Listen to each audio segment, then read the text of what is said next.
Sir Hosakote taluk ಯಳಚಾಮನಹಳ್ಳಿ ಗ್ರಾಮ, survey number 14/7, 14/8, 14/7, 14/8, total 4 ಎಕರೆ ಜಮೀನು.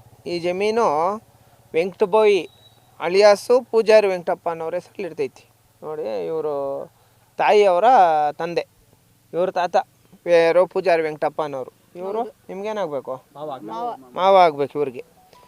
ಇವರು ಟೋಟಲ್ 4 ಎಕರೆ ಜಮೀನು. ಇವಾಗ ಹಿಂದೆ ಏನು ಕಾಣಿಸ್ತೈತೆ ಕಾಂಪೌಂಡ್ ಹಾಕಿರೋಂಥ ಜಮೀನು. ಈ ಜಮೀನನ್ನು ಈ ಪೂಜಾರಿ ವೆಂಕಟಪ್ಪ ಅಳಿಯಾಸ್ ವೆಂಕಟಬೋವಿ ಅನ್ನೋರು 7 ಜನ ಮಕ್ಕಳಿರ್ತಾರೆ.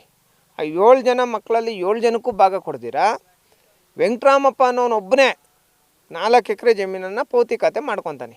ಇವ್ರು ಕೇಳಿದಾಗ ಏನು ಹೇಳ್ತಾನೆ, ನಿಮ್ಮ ಭಾಗ ಏನಾಯ್ತೋ ನಿಮ್ಗೆ ಕೊಡ್ತೀನಿ ಅಂತೇಳ್ಬಿಟ್ಟು ಹೇಳ್ತಾನೆ. ಆದರೆ ಪೌತಿ ಖಾತೆ ಮಾಡಿಕೊಂಡು ಯಾವುದೇ ಒಂದೇ ಒಂದು ಗುಂಟೆ ಜಮೀನು ಬಿಡಲ್ಲ, ನಿಮ್ಮ ಕೈಯಲ್ಲಿ ಏನಾಗ್ತೈತೋ ಮಾಡ್ಕೊ ಅಂತೇಳ್ಬಿಟ್ಟು ಅಂತಾರೆ. ಈ ಜಮೀನನ್ನು ಏನು ಮಾಡ್ತಾರಂದರೆ, ಇಲ್ಲಿ ಪಕ್ಕದಲ್ಲಿ ಅಪ್ಸಂದ್ರ ನಾರಾಯಣ ಸ್ವಾಮಿ ಅನ್ನೋ ಒಬ್ಬ ವ್ಯಕ್ತಿಗೆ ಈ ಜಮೀನು ಅಷ್ಟು ಜಮೀನನ್ನು ಮಾರೋ ಅಂಥದ್ದು, ಅವ್ರಿಗೆ ಅಗ್ರಿಮೆಂಟ್ ಹಾಕುವಂಥದ್ದು, ಅವ್ರಿಗೆ ಕೊಡೋ ಅಂಥ ಕೆಲಸ ಮಾಡಿಬಿಟ್ಟಿದ್ದಾನೆ. ಈಗ ಇವರೇನಾದರೂ ನಮ್ಮ ಅಜ್ಜಿ ಜಮೀನಿದು, ನಮ್ಮ ತಾತನ ಜಮೀನಿದು, ನಾವು ಹೋಗಬೇಕು ನಮ್ಮ ಪೂರ್ವಿಕರ ಜಮೀನು ಅಂತೇಳ್ಬಿಟ್ಟು ಏನಾರ ಮಾಡಿದ್ರೆ ಅಪ್ಸಂದ್ರ ನಾರಾಯಣ ಸ್ವಾಮಿ ಏನು ಮಾಡ್ತಾನೆ, ಇವ್ರ ಮೇಲೆ ಬೆದರಿಕೆಗಳು ಹಾಕೋವಂಥದ್ದು, ಇವ್ರ ಮೇಲೆ ಹಲ್ಲೆಗಳು ಮಾಡೋಂಥ ಕೆಲಸ ಮಾಡ್ತಾನೆ. ನಾವು ಹೇಳೋಂಥದ್ದು ಏನಂದರೆ, ಈಗಾಗಲೇ ನಾವು ಅರ್ಜಿ ಕೊಟ್ಟಿದ್ದೀವಿ. ಏನು ವಿಚಾರ ಅಂದರೆ, ಇಮಿಡಿಯೇಟಾಗಿ ವೆಂಕಟರಾಮಪ್ಪ ಅವ್ರ ಹೆಸರಲ್ಲಿರೋಂಥ ಖಾತೆನ ವಜಾ ಮಾಡಬೇಕು. ಪೌತಿ ಖಾತೆ ಏನಾಗೈತೆ ಇದನ್ನ ವಜಾ ಮಾಡಬೇಕು ಅಂತೇಳ್ಬಿಟ್ಟು ಜಿಲ್ಲಾಧಿಕಾರಿಗಳಿಗೆ, ಎ.ಸಿಗೆ ಮತ್ತು ತಹಸೀಲ್ದಾರ್ ಅವ್ರಿಗೆ ಅಷ್ಟು ಜನಕ್ಕೆ ನಾವು ನಮ್ಮ ಸಂಘಟನೆ ಕಡೆಯಿಂದ ಮನವಿ ಕೊಟ್ಟಿದ್ದೀವಿ.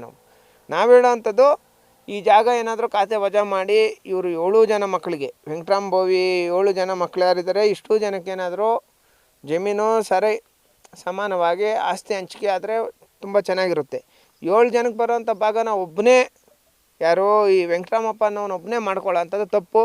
ಇಂಥ ಬಡವರಿಗೆಲ್ಲ ಅನ್ಯಾಯ ಆಗೈತೆ. ದಯವಿಟ್ಟು ಈ ಜಮೀನನ್ನು ಅಪ್ಸಂದ್ರ ನಾರಾಯಣ ಸ್ವಾಮಿ ನೀವೇನಿದ್ದೀರಿ, ಈ ಕೂಡಲೇ ನಿಮ್ಮ ಏನು ನೀವು ದುಡ್ಡು ಕೊಟ್ಟು ನೀವೇನು ಅಗ್ರಿಮೆಂಟ್ ಏನೇನು ಹಾಕ್ಕೊಂಡಿದ್ದೀರೋ ನಿಮ್ಮದು ಇಷ್ಟು ಖಾತೆ ವಜಾ ಆಗ್ತೈತೆ. ಈ 6 ಜನ ವೆಂಕಟರಾಮಪ್ಪ ಬಿಟ್ಟು ಉಳಿದವ್ರು 6 ಜನ ಬಂದು ನಿಮ್ಮ ಮೇಲೆ ಕೇಸ್ ಹಾಕ್ತಾರೆ. ಈ ಕೂಡಲೇ ನೀವು ಈ ವಿಚಾರದಲ್ಲಿ, ಇವರು ಪಾಪ ದಲಿತರಾಗಿರೋದ್ರಿಂದ ಅಟ್ರಾಸಿಟಿ ಕಾಯ್ದೆ ಅಡಿ ಕೂಡ ನಿಮ್ಮ ಮೇಲೆ ಪ್ರಕರಣ ದಾಖಲಾಗ್ತೈತೆ. ದಯವಿಟ್ಟು ಇಂಥ ಅಮಾಯಕರಿಗೆ ಅನ್ಯಾಯ ಆಗೋಂಥದ್ದು ಬೇಡ.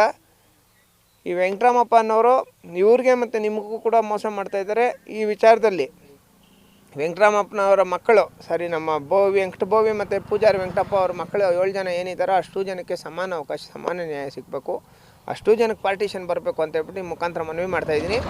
ಅಕಸ್ಮಾತ್ ಇನ್ನು ಕೆಲವೇ ದಿನಗಳಲ್ಲಿ ಖಾತೆ ವಜಾ ಮಾಡಿಲ್ಲ, ಪೌತಿ ಖಾತೆ ವಜಾ ಮಾಡ್ಬೋದು ಆರಾಮಾಗಿ. ಎ.ಸಿ ಅವರು ಮತ್ತು ಡಿ.ಸಿ ಅವರು ಈಗಾಗಲೇ ಕೇಸುಗಳು ನಡೆಸ್ತಾ ಇದ್ದಾರೆ. ಪೌತಿ ಖಾತೆ ವಜಾ ಮಾಡಿಲ್ಲ ಅಂದರೆ ಇದೇ ಜಾಗದಲ್ಲಿ ಕೂತ್ಕೊಂಡು ಹೋರಾಟ ಮಾಡ್ತೀವಿ ಅಂತೇಳ್ಬಿಟ್ಟು ಈ ಮುಖಾಂತರ ಮನವಿ ಮಾಡ್ತಾಯಿದ್ದೀನಿ sir. Thank you so much. ಜೈ ಭೀಮ್. ಈ ಪ್ರಾಪರ್ಟಿ ಬಂದ್ಬಿಟ್ಟು ನಮ್ಮ ಅಜ್ಜಿ ಬರಬೇಕು ಅವ್ರ ಪ್ರಾಪರ್ಟಿ. ಈ ಪ್ರಾಪರ್ಟಿನ ಬಂದ್ಬಿಟ್ಟು ನಮ್ಮ ಅಜ್ಜಿ ತಿರೋದ್ಮೇಲೆ ನಮ್ಮ ತಾತ ಬಂದ್ಬಿಟ್ಟು 2ನೇ ಹೆಂಡ್ತಿನ ಮಾಡ್ಕೊಂಡಿದ್ದಾರೆ. ಅವ್ರ ಮಕ್ಕಳು ಬಂದ್ಬಿಟ್ಟು 7 ಜನ. ಅವ್ರ ಮಕ್ಕಳು ಬಂದ್ಬಿಟ್ಟು ಇವ್ರು ದೌರ್ಜನ್ಯ ಮಾಡಿಬಿಟ್ಟು ಮತ್ತು ಈ ಪ್ರಾಪರ್ಟಿನೆಲ್ಲ ಬೇರೆಯವ್ರಿಗೆ ಪೊಸಿಷನ್ ಅಗ್ರಿಮೆಂಟ್ ಮಾಡಿಕೊಟ್ಟು ದುಡ್ಡು ತೊಗೊಂಡು ಸರ್ ಅಪ್ಸಂದ್ರ ನಾರಾಯಣ ಸ್ವಾಮಿ ಅಂತ ಹೇಳ್ಬಿಟ್ಟು ತೊಗೊಂಡಿರೋದು. ಇವರು ನಮ್ಮ ಮಾವನವ್ರು ಬಂದ್ಬಿಟ್ಟು ಮುನ್ರಾಜು, ನಾರಾಯಣ ಸ್ವಾಮಿ ಅವರೆಲ್ಲನೂ ಒಂದು 5-6 ಜನ ಇದ್ದಾರೆ. ಅವರೆಲ್ಲ ಅವ್ರಿಗೆ ಕೊಟ್ಬಿಟ್ಟು ದುಡ್ಡು ತೊಗೊಬಿಟ್ಟು ಇವಾಗ ಎಲ್ಲನೂ ಪ್ರಾಣ ಬೆದರಿಕೆ ಹಾಕೋದು, ಇಲ್ಲಿಗೆ ಬಂದರೆ ಬೆದರಿಸೋದು, ಎಲ್ಲೇ ಯಾವುದೇ ಒಂದು ರೀತಿ ಆಗಲಿ ತೊಂದರೆ ಮಾಡ್ತಾಯಿದ್ದಾರೆ ಸರ್. ಸರ್ ಹೋರಾಟ ಏನಿಲ್ಲ, ನಮ್ಮ ಅಜ್ಜಿ ಕಡೆಯಿಂದ ನಮ್ಮ ದೊಡ್ಡಪ್ಪನ ಕೇಳ್ಕೊಳ್ಳೋದಷ್ಟೇ. ನಮ್ಮ ದೊಡ್ಡಪ್ಪ ಕಡೆಯಿಂದ ನಮ್ಮ ಅಜ್ಜಿ ಹೆಸರಿಗೆ ಏನು ಬರುತ್ತೋ ಅದು, ನಮ್ಮ ಅಜ್ಜಿ ಪಾಲ್ಗೆ ಏನು ಬರುತ್ತೋ ಅದು ಮಾಡಿಕೊಟ್ರೆ ನಮ್ಗೆ ಸಾಕು ಸರ್. ಸರ್ ಸಂದೇಶನವರು ಭರವಸೆ ಕೊಟ್ಟಿದ್ದಾರೆ ಮಾಡಿಕೊಡ್ತೀವಿ ಅಂತ. ಬಟ್ ಒಂದು 5 ಮೇಲೇ ಇದೀವಿ ಸರ್ ನಾವು. ಹೆಣ್ಮಗು ಕೊಟ್ಟಂಗೆ ಕೊಟ್ಟು ಮನೆ ಸೈಡು ಕೊಟ್ಟಿದ್ದರು. ನಮ್ಮ ಮಾವ ಅವರು ಜಮೀನು 2 ಎಕರೆ ಕೊಟ್ಟಿದ್ದರು. ಅದು ಅವರು ನಮ್ಮ ಚಿಕ್ಕಮ್ಮ ಮಾಡ್ಕೊಳೋದು 2 ಎಕರೆ, ನಮ್ಮ ಮಾವರು ಕೊಟ್ಟಿದ್ದು 2 ಎಕರೆ, 4 ಎಕರೆ ಟೋಟಲ್ಲು. 4 ಎಕರೆನೂ ನಮ್ಮದೇ, ನಿಮ್ಗೆ ಯಾಕೆ ಕೊಡಬೇಕು? ಎಂಟ್ರಾಮಪ್ಪ ಈ ಕಡೆ ಗಂಗಮ್ಮ ಅವ್ರ ಚಿಕ್ಕಮ್ಮ ಮಕ್ಕಳು ಭಾವನಾಗಬೇಕು. ನಮಗೂ ಹಂಗೆ ಮೋಸ ಮಾಡಿಬಿಟ್ರು. ಮನೆ ಕೂಡ ಕೊಡಲ್ಲ ನಮ್ಗೆ. ಜಮೀನು ನಮ್ಮ ಯಜಮಾನ್ರು ತಳಿದವರು, ಅವ್ರಿಗೂ ಮೋಸ ಮಾಡಿ ಮಾರ್ಸ್ಕೊಂಬಿಟ್ನು.